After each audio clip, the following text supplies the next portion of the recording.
Hello and welcome to Mindspans. I'm Craig and thank you for taking some time with me today. We are going to continue our exploration of lucid dreaming. Hopefully you had a chance to see the first two episodes and you've decided that you want to start a practice in lucid dreaming, and today we're going to take you through an overview of some of the steps and then dive deep into the first step, which is really developing your dream memory. So firstly, lucid dreaming is a practice and something that you train for, and you get better and better and better at it over a long period of time. And it's a science. I mean, you dream in about 6 to 8 cycles, and maybe 3, 2, 3, 4 times per cycle. They're 90-minute cycles. They're shorter and in your REM state, and they're shorter in the first 90-minute cycle, and there could be up to 30 or 40 minutes long dreams towards the 8-9 hour portion of your sleep time. So there's plenty of dreams going on. It is recommended that you start this practice towards the latter part of your dream cycle. So one, you get good sleep reparation, because there is some work into getting up and practicing moving into a lucid state. So generally it's recommended to start after 6 hours, 5-6 hours of sleep, and then you wake up, and we'll show you how to do that. And so let's take a big stretch, our big stretch, all the way up to the sky. Take a deep breath in through your nose, hold it for a second, and slowly let it out of your mouth. And relax your shoulders, relax your jaw, and we're good to go. All right, so we're going to talk about really 4 big bracket things, and we're going to drill into one of them today.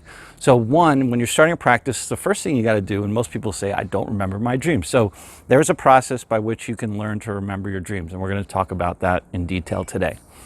The second part is connecting your daily life, your waking life, with your dream life. And there are many, many practices on how to do that. We talked about them in earlier episodes a little bit. We talked about dream signs. We talked about reality checks. And these are things that you do throughout the course of your waking life to think about dreams, position yourself to remember dreams, position memories you have during the day to create a lucid opportunity within dreams, and also just to train your mind and body to test whether or not you're dreaming or not all the time, so that you'll do the same thing and it'll come up as you're dreaming. The third is, once you actually become lucid in a dream, the initial response is like, hey, I'm lucid. And usually that wakes you up. And so how do you stabilize your lucidity within the dream is a very, very important part, and maintaining that lucidity for as long as possible. And then the fourth one is planning, which is part of stabilization, but dream planning is really an important feature to make sure you optimize when you have a lucid dream, that you actually have a plan of what you want to accomplish, whether it be healing or flying or whatever it may be, or exploring a fear. And then we're going to talk about some more esoteric practices like wake-induced lucid dreaming, which is a very deep meditative practice where you actually maintain your consciousness while you trick your body into falling asleep, and you inject your conscious mind directly into a lucid dream. So today we're going to just talk about memory. How do I remember my dreams? Oh, I never remember my dreams. Well, the only way to remember your dream is if you wake up in the middle of a dream or some part of your REM cycle. And so there's a couple of ways that you can do this. One is, and I recommend this in the early stages, first of all, you need to get a dream journal.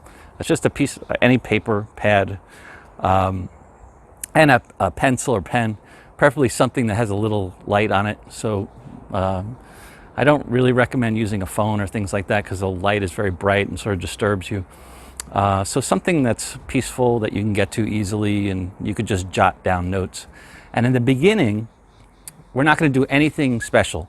All you're going to do is, when you wake up, don't move, and just train yourself that I'm not going to move, and just sit there and just think quietly.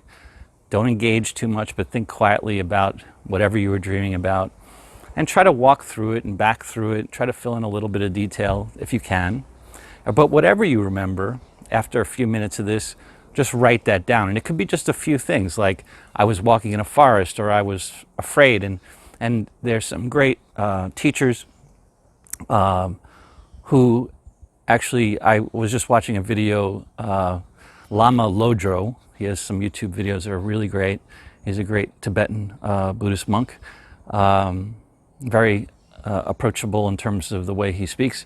And he talks about feelings, actually. So what he did in his practice is he remembers the feeling as opposed to the actual events. And he finds that by focusing on the feeling that you experienced when you woke up, that's a great way to re-enter a dream and create a lucid opportunity to become lucid. So just start with that. And little by little, and this is over weeks. And so this is a practice that takes some time. So think of it as something, just because you don't want to try too hard, and then because it takes time. And so just think about it as something you're going to do a little bit every day. And after a year, you're going to be having lucid dreams. And the benefit is you can live this entire life, universe, do whatever you want, enjoy and explore the inner world or some other world during your nighttime, and to honor the time you spend in the evening in a different way.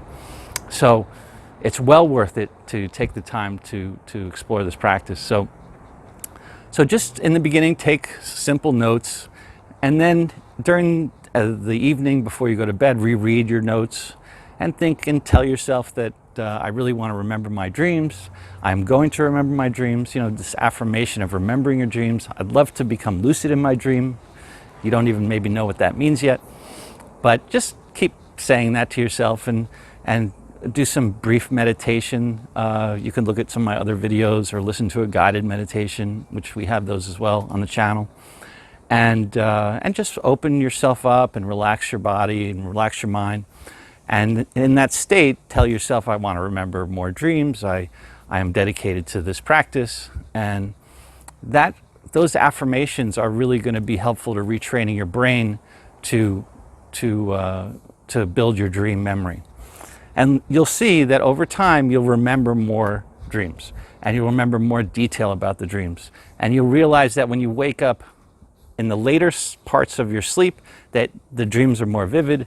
And if you wake up in the earlier parts of your sleep, then they're less vivid. It's just over many, many thousands of patients in sleep studies. That's just what they've discovered, as well as looking at brain activity and whatnot. So just keep doing that. And at some point, you may want to train yourself to wake up around 6 hours after you go to sleep. Some people may do that naturally because they have to go to the bathroom or something. One way is to drink a bunch of water, so that you'll get up at some point. But some people actually set their alarm clock for, go to sleep at 10:30 and maybe set the alarm clock for 4:30 in the morning-ish. And that'll, not loud, very low, enough where it'll wake you up, and you'll see what works for you that's not too disturbing or too distracting to your overall sleep process.